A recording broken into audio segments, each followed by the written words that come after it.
What's going on, guys? Welcome back to the channel. So this video is the juice presented by Fish USA. This is the juice that I used on Lake Guntersville for my second tournament of the year. You know, we just finished up the Major League Fishing Toyota Series event, Central Division on Lake Guntersville here mid-February.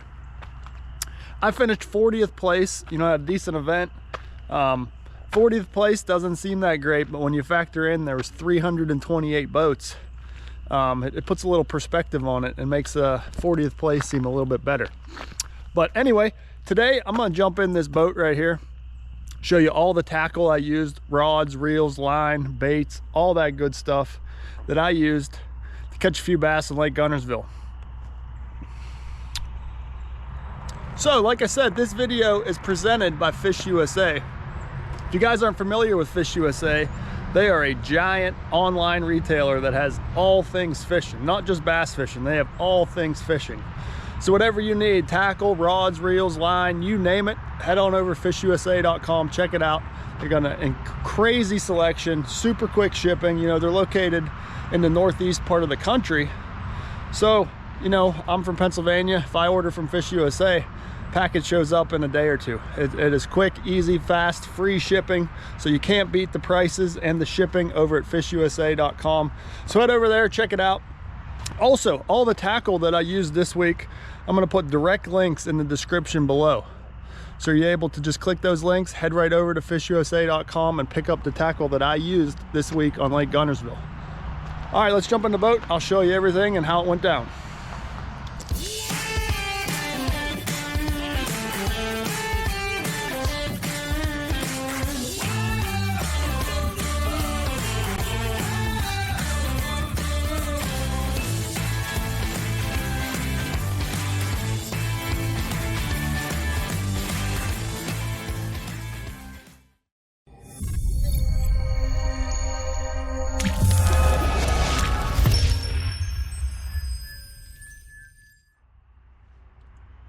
All right, guys, so hopefully you've watched my previous videos, you know, my practice video and my tournament video, and you kind of have an idea what's going on here. But if you haven't, let me just refresh you a little bit. You know, I came to Lake Guntersville to learn more about the lake.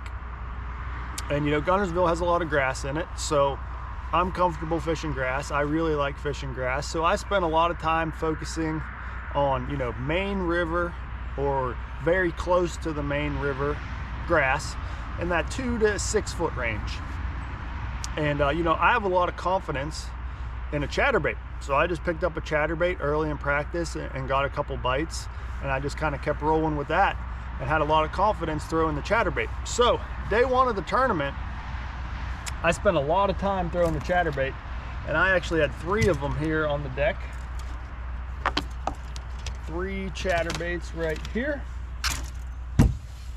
and these are just the Z-Man JackHammer, 1/2 ounce chatterbait, all 3 of them. You know, I had 3 different colors. I had this one here is spot remover, I believe. I had a green pumpkin one right here with a little bit of red in it, and then I had a fire crawl one right here. So just a couple different colors that I would alternate based on the water clarity and the primary forage in that area. You know, a couple areas had a lot of bait fish around, so I would throw the white one. Other ones where I was not seeing a lot of bait fish on my electronics, I would throw the green pumpkin or the craw color, just because I figured those fish might be feeding on crawfish. Now all 3 of these had the exact same setup. I like a Lake Fork Tackle Magic Shad trailer. Had a white one on here and green pumpkins on the other. 15-pound Seaguar and VizX fluorocarbon. I just love that 15-pound Seaguar and VizX for all of my moving baits. The rod of choice is the favorite Hex. This is the 7'5" medium heavy model. This is my absolute favorite chatterbait rod. You know, it's 7'5", so I can make extremely long casts, get that bait way far out on that grass flat or away from the boat. And then that medium heavy power really allows you to fight those fish well and get them in the boat. This rod is just absolutely perfect for feathering these chatterbaits real slow through that grass. Favorite Soleus XCS reel, 7.3 to 1 gear ratio. That's what I like for all my chatterbaits, just because it's a little bit easier for me to wind slower and not be moving this bait too fast. You know, that's one of the important things about fishing a bladed jig, is just not moving it too fast and just kind of crawling it through that grass and feathering it through. But anyway, between the three of these was the majority of the fish on day one. Now, other than that, I did catch a couple on the trusty old Dropshot. You know, I had one spot in particular. It was a piece of hard structure, the little current break, that had a couple keeper spotted bass on it. So I went there on day one to try and finish out my limit, and I was able to catch a key keeper on this right here. This is just a standard drop shot. I got a Googan Baits drag and drop on there. I wanted a dark bait just because it was very cloudy out, and you know, those fish needed something dark to hone in on, so I went with that one right there.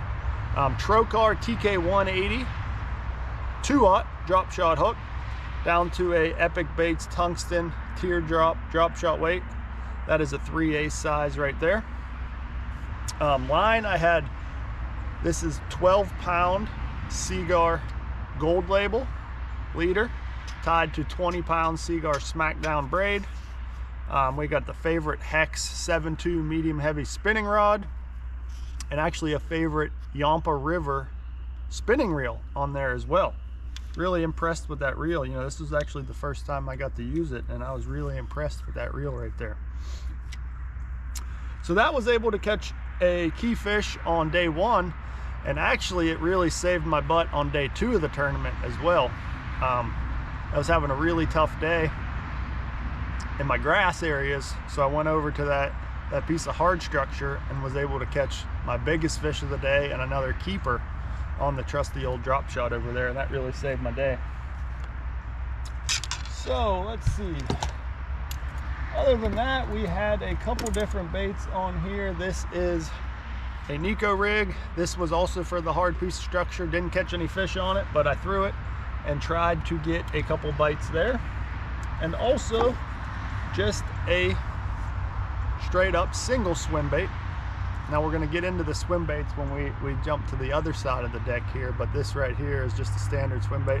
Again, I don't even think I caught any fish on it, but it was on the deck, and I tried it when things got tough on day two of the tournament. All right, let's jump over to the other side of the boat here. So this right here was the other main player of the week. You know, in the Toyota Series events, we are allowed to throw an Alabama rig, but we're limited to 3 baits, 3 hooks. I'm sorry, I think we can have 5 baits, but I don't want to have a bait out there that doesn't have a hook on it. So I go with 3 baits right here. Now, I don't even know what model Alabama rig this is. I think it might be a Picasso, because I don't throw them a whole lot. You know, most of the tournaments I fish, we're not allowed to throw Alabama rig, so when I do throw it, I don't really know what's going on. So this right here caught a couple key fish throughout the week. I was putting some 3.3-inch Kitex on there, as well as some 2.8s. You know, I switched it up a little bit depending on how big the bait fish were. You know, there's one area where there was really small little alewives in there, and another area where there was really a little bit bigger bait fish. So I would switch between the 2 size Kitex whenever that would happen. We have Bass Cave Tackle Screw Lock Deadhead jig heads on there, and just threw this around. So I have this Alabama rig set up on 25-pound Seaguar Abrazex. So I really like throwing them on fluorocarbon rather than braid, because braid is just causes issues. You know, you can backlash a lot easier with braid, and it's not as forgiving as the fluorocarbon. So I really like throwing fluorocarbon.